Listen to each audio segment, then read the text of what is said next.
গরুর মাংসের বুনা খিচুড়ি খাওয়ার জন্য চলে এলাম জাফরগঞ্জ বাজার ফুটলাবার রেস্তোরাঁয়। ছোটু ভাই সাব্বির এবং সাইদুর দুজনে মিলে ইনভাইট করলো ওখানে যাওয়ার জন্য।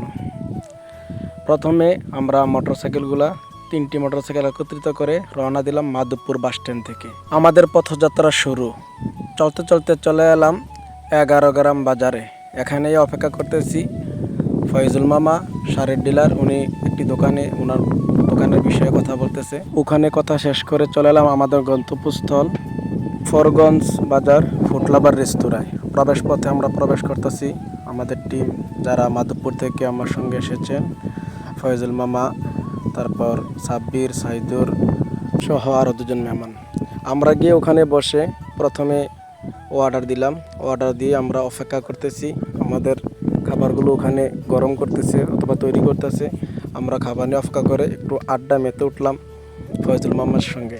আড্ডা শেষ না হতে চলে এলো আমাদের সেই অপেক্ষাকৃত বুনা খিচুড়িগুলো আমাদের সামনে প্রেজেন্ট করতেছে ছোটো ভাইটি। তখন আমার সাইড দিয়ে এগুলা আনতেছে। আমি তাকে হেল্প করার জন্য তার থেকে হাতে নিয়ে নিলাম। নিয়ে সবার সামনে আমি দিয়ে দিচ্ছি। এক এক করে সবার সামনে প্লেটগুলা দেওয়ার চেষ্টা করতেছি।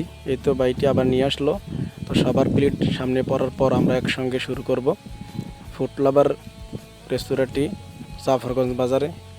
তো আমাদের খানার সময় আমাদেরকে আলগা মাংসের ঝোল এনে দিল। ভাই বিরিয়ানির উপর দিয়ে মাংসের ঝোলটি দিয়ে খেন, অনেক টেস্ট পাবেন। তখন আমরা সালাদ এবং মাংসের ঝোল পরিমাণ মতো নিয়ে নিচ্ছি। ছোটো ভাই সাব্বির সালাদগুলো আমাদেরকে দিয়ে দিচ্ছে। ফাঁকে ফাঁকে আমি মাংসের ঝোল নিজেও নিচ্ছি এবং ফয়জুল মামাকেও দিচ্ছি।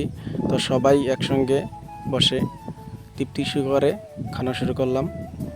তো যখন খানা শুরু করেছি তখন রাতের বাজে প্রায় 10টা 20-30 এরকম হবে। তো ওখানে সবাই মিলে আড্ডা দিয়ে খাওয়ার একটি আনন্দ মুহূর্তগুলো ফটোশ্যুট করে নিলাম। আসলে সময়গুলো করে নিতে হয়, সময় পাওয়া যায় না। এমন সময় আসবে, সময় পাবেন সফর করতে, কোনো জায়গায় গিয়ে খেতে সময় পাবেন না। টাকা থাকবে কিন্তু সময়টুকু বের করতে পারবেন না। যতই ব্যস্ত থাকি, হাজার ব্যস্ততার মাঝে একটু চেষ্টা করি ঘোরার জন্য। ওখানে খানা শেষ করে চলে এলাম সংসাইল বাস স্ট্যান্ড চা খাওয়ার জন্য। রাস্তায় আমরা মোটরসাইকেল পার্কিং করে চায়ের অর্ডার দিলাম। ফয়জুল মামা, সাব্বির, আমরা সবাই মিলে এখানে রাতের বেলা চা খেতে নেমে গেলাম। এখানে চার মেয়েদের শর বেশি দিয়ে দিয়েছে। তো অনেক কড়া হয়ে গেছে চাটা, বেশি একটা খাইতে পারি নাই। তো এখান থেকে আড্ডা দিয়ে আমাদের গন্তব্যস্থল ত্যাগ করে চলে এলাম নিজ এলাকায়।